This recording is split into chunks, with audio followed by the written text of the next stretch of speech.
vamos a poner de pie, por favor. Buenas tardes a todos.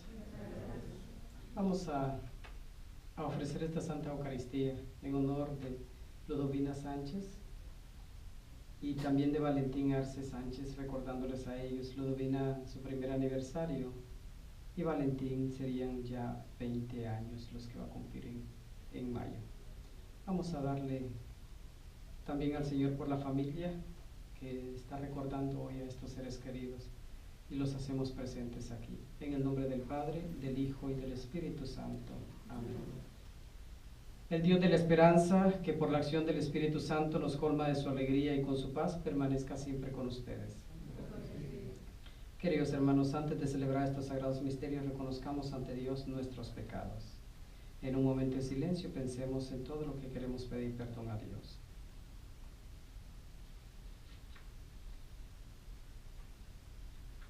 Yo confieso ante Dios Todopoderoso y ante ustedes, hermanos, que he pecado mucho de pensamiento, palabra, obra y omisión. Por mi culpa, por mi grave culpa.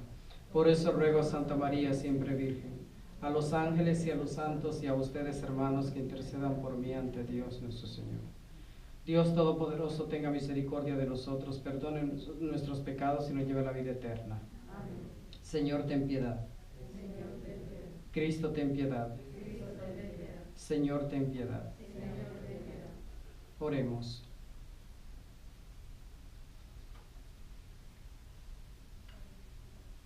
Dios nuestro, ante quien los muertos viven y en quien los santos encuentran la felicidad eterna, escucha nuestras súplicas por nuestros seres queridos, Ludovina y Valentín, que han sido privados de la luz de este mundo, y concédele gozar eternamente de la claridad de tu presencia. Por nuestro Señor Jesucristo, tu Hijo, que vive y reina contigo en la unidad del Espíritu Santo y de Dios por los siglos de los siglos. Amén. Tomamos asiento, por favor, y escuchamos las lecturas.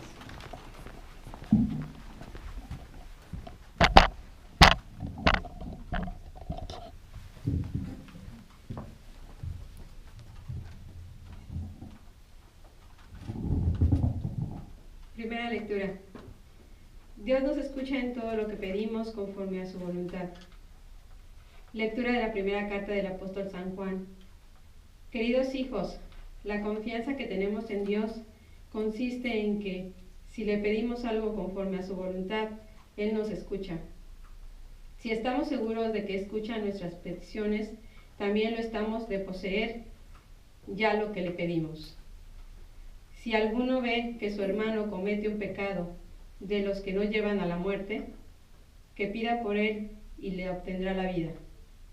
Esto vale para los que cometen pecados que no llevan a la muerte, porque hay un pecado que sí lleva a la muerte. Por eso no digo que se pida. Toda mala acción es pecado, pero hay pecados que no llevan a la muerte. Sabemos que todo el que ha nacido de Dios no peca, sino que el Hijo de Dios lo protege y no lo toca el demonio. Sabemos que somos de Dios, mientras que el mundo entero yace en poder del demonio. También sabemos que el Hijo de Dios ha venido ya y que nos ha dado inteligencia para conocer al Dios verdadero.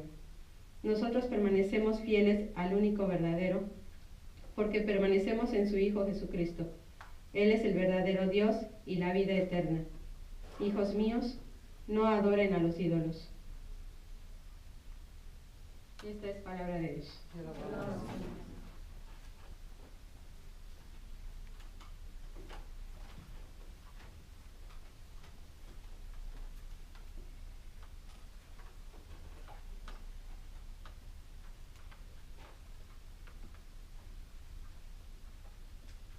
El Señor es amigo de su pueblo. Entonen el Señor un canto nuevo. En la reunión litúrgica proclamemos en su Creador y Rey.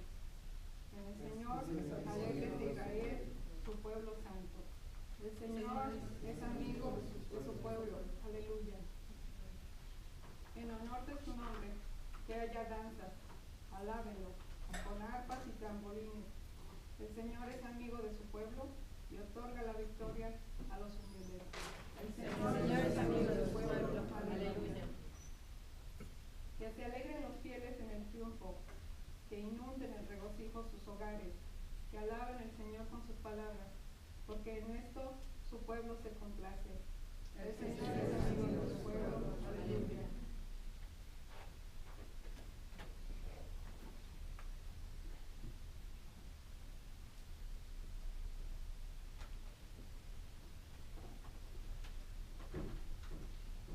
Nos ponemos de pie, por favor.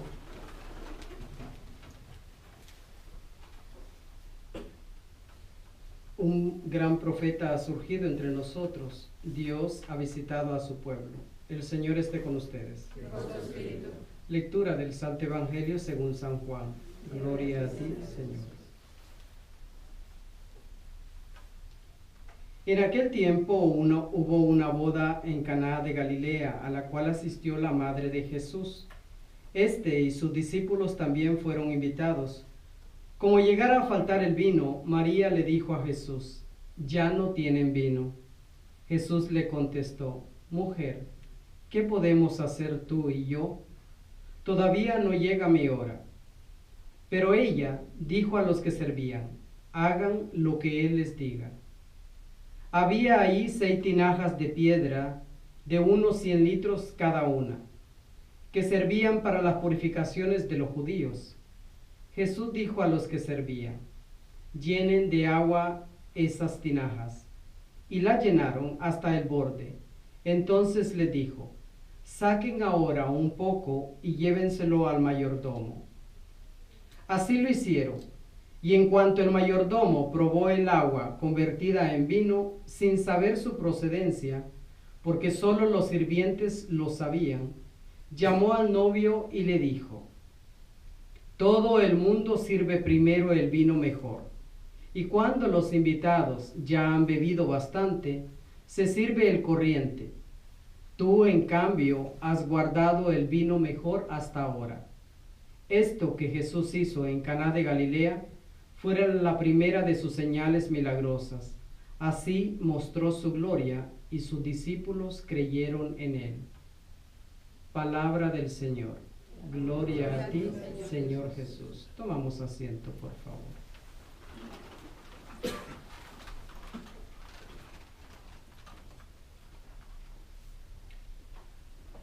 Estas lecturas son propias del día. Y nos ayudan un poquito a entender cómo funciona nuestra fe y la celebración en sí, la Santa Eucaristía. ¿Cómo funciona? ¿Por qué la hacemos? ¿Dentro de qué sentido? ¿Cuál es el beneficio al recordar a nuestros seres queridos? ¿Cuál es el beneficio para ellos y para nosotros? Yo creo que todos en la vida esperamos milagros, si creemos en ellos.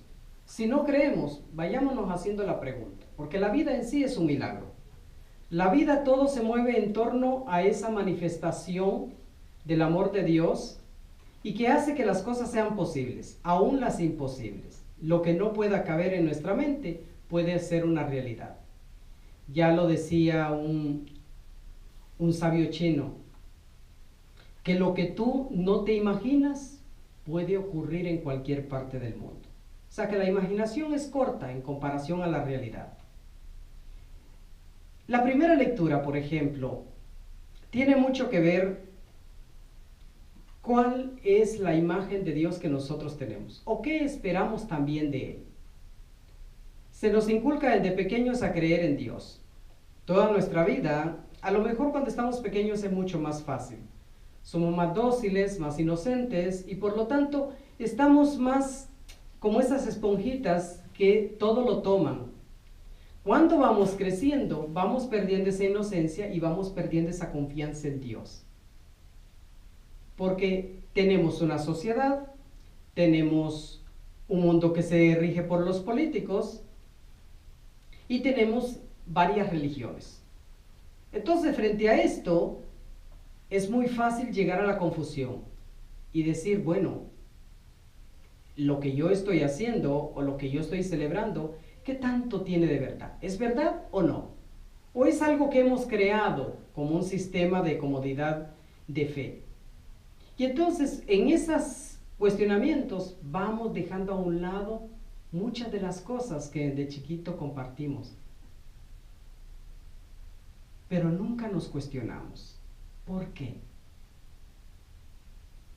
Una de las frases que Jesús le va a decir, y voy a recordar a Santo Tomás después de la resurrección de Cristo, que Santo Tomás va a ser uno de los discípulos que va a decir, si yo no veo, no creo.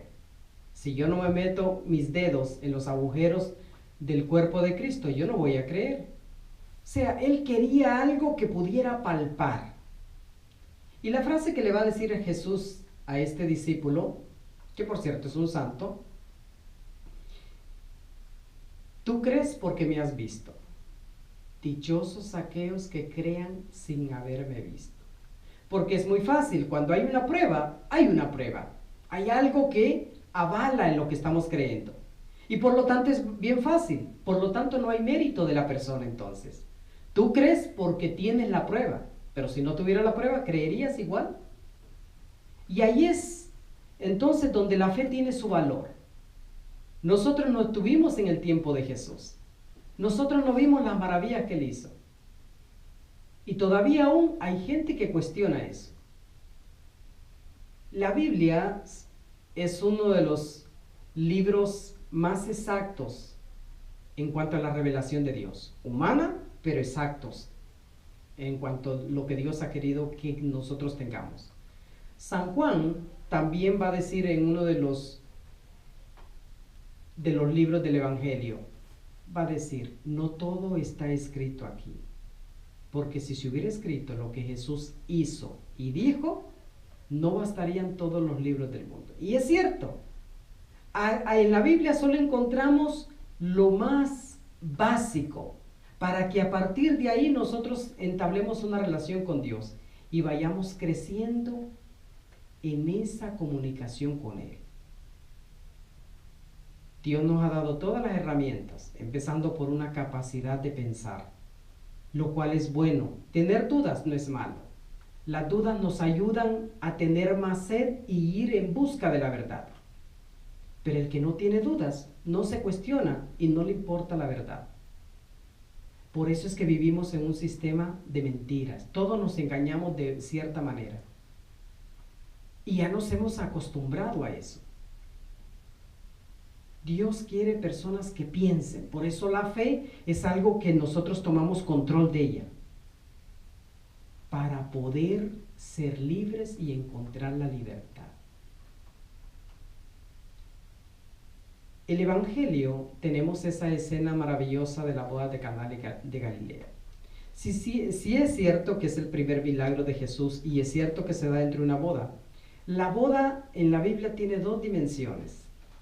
Una, que es la que todos conocemos, que sería la unión de un hombre y una mujer. Pero está la otra dimensión y Cristo nos habla de ello. En el Apocalipsis, el último libro de la Biblia, escrito también por el discípulo Juan o el apóstol Juan, va a decir Jesús, las bodas del Cordero. La novia es la iglesia y él es el novio. Esa es la otra imagen de las bodas. Y por eso esta lectura también se puede aplicar en ese sentido. Cuando hablamos de boda, quiere decir que nosotros, que Cristo nos ha rescatado con su sangre y nos ha dado la vida eterna, nosotros somos la novia. La iglesia entera es la novia de Cristo. Y la idea es de que esta novia, que somos nosotros, seamos fieles al novio. Y por eso la fe, de eso se trata. Ir constantemente renovando esa relación con Jesucristo para que seamos la novia intachable. Lo cual está bien difícil. No imposible, pero difícil porque el mundo nos absorbe y nos confunde constantemente, lo cual terminamos siendo la novia infiel. Las bodas del Cordero es la promesa del final de los tiempos, cuando el novio y la novia van a estar juntos para siempre. Y es aquí donde entra la celebración de nuestros seres queridos. el celebrar la misa, como decía, ¿en qué nos beneficia? Bastante. Porque si bien ellos ya no pueden hacer nada por sí mismos, para ellos no pueden hacer nada. Una vez que salen de este mundo, ellos quedan privados de poder hacer algo para cambiar ciertas cosas. ¿Por qué? Porque ellos ahora pueden contemplar algo que ninguno de nosotros puede. Y es ahí donde está el mérito también. Nosotros creemos en Jesucristo, demostrémoslo. Y al demostrarlo, vamos a confiar en Él, vamos a depositarnos en Él. Por lo tanto, cuando llegue el momento de la muerte, es ahí donde va a demostrarse la fidelidad. Si nosotros supiéramos lo que hay al otro lado, entonces empezaríamos a portarnos bien acá. Y la idea es hacer mérito. No, sin saber lo que hay al otro lado, podamos, como decía Santa Teresa una frase, no me mueve mi Dios para quererte, el cielo que me tienes prometido, ni el infierno tan temido. Lo que me mueve es verte en esa cruz clavado y escarnecido. Eso es lo que me mueve, es el amor, enamorarnos de Cristo. Entonces, lo que nos debería de mover a nosotros, los que nos llamamos cristianos católicos, es el amor de Dios, no lo que nos promete.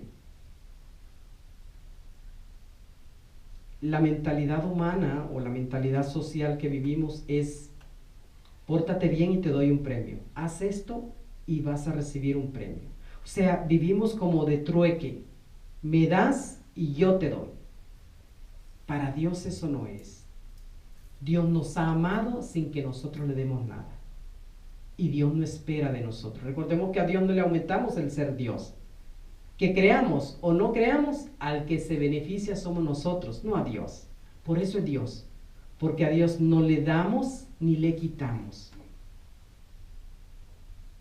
Por eso, cuando ellos no pueden hacer nada por ellos, es ahí donde entramos todos nosotros, los creyentes. Con nuestras oraciones, con la Santa Eucaristía, que es el sacrificio de la cruz, literal.